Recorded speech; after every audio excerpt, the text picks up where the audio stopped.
Alright, what's going on everyone? We got a Magic Arena announcement article that I want to talk about because I know every time one of these releases, you guys are just absolutely pumped for a new way to spend money.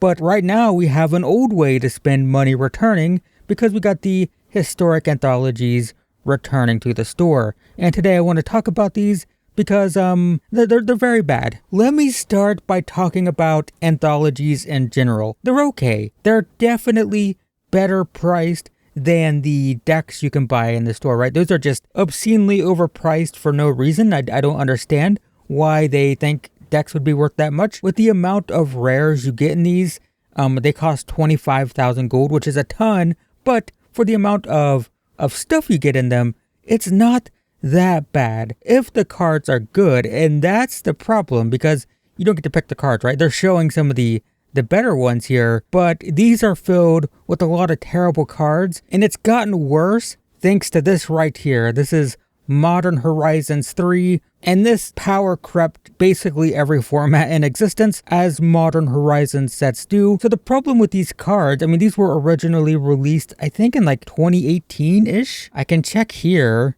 2019, 2020, and 2020. Wow, they used to release them like every couple of months. Crazy. But the problem is, we've had years worth of alchemy sets and Horizon sets, and Lord of the Rings for that matter, added to Arena, right? Modern sets. So these cards, they're just not as good as they used to be. So I have them here. This is the first one. Now, there are good cards in here. For example, Burning Tree Emissary, but it's important to remember that the commons and uncommons are very easy to craft. You can just craft these. So like, sure, Ornithopter might be played in some artifact decks and timeless or historic maybe, but it's uncommon. So when we look at the rares, Kinsbale Cavalier, cool. Not really, I'm joking. This is kind of played.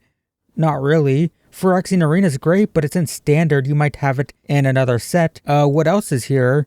I mean, Imperious Perfect's cool, but again, uncommon. This is Fauna Shaman's good. This is like a good card. And that's basically it. Is this worth 25,000 gold? Not really. And the problem is power creep. Here is Anthology 2. Thalia's great, but it was in standard. You might have the Innistrad version. Sigil of the Empty Thrones, that's fun. Not competitive, I don't think. I mean, Ranger's kind of cool. Pack Rat's kind of cool. I think this might be the best one. Waste Not, that's playable, right? There's some good stuff. This is playable in Explorer, by the way. Knight of the Roller, I mean, this is probably the best one. Platinum Angel's fun, not necessarily powerful.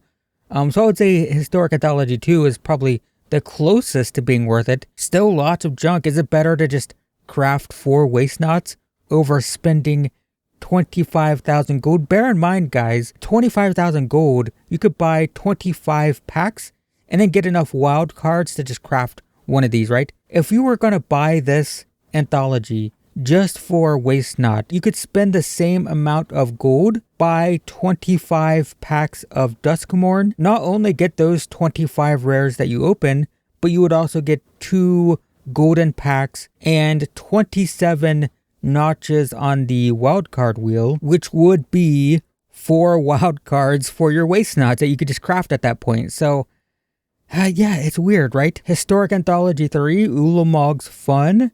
Tempered Steel is not playable. Body Double, not really playable, I don't think. Am I wrong there? Phyrexian Obliterator's cool and Explorer, I guess. But again, there's other copies of this. You might have it from, what was it, Dominaria? There's just not enough in these, right? I mean, there's some fun stuff. And again, like stuff like this, great for budget tribal decks, but uncommon. You just craft it. So the problem with these is they're just power crept, right? They were good. They were all right. Ulamog was crazy when it was first like this kind of warped the format for a bit when it first released, and it's still good, but like these cards just aren't as powerful as they were because of Modern Horizons 3 and Alchemy. So just want to put that out there that these weren't always great, and they're even worse now. And it's because of stuff like Modern Horizons 3 and these alchemy sets, right? Anyway, that's it. Just a quick video about these anthologies. Avoid them probably, but yeah, that's it. I don't know. Thanks for watching, everyone, and I will see you in the next one.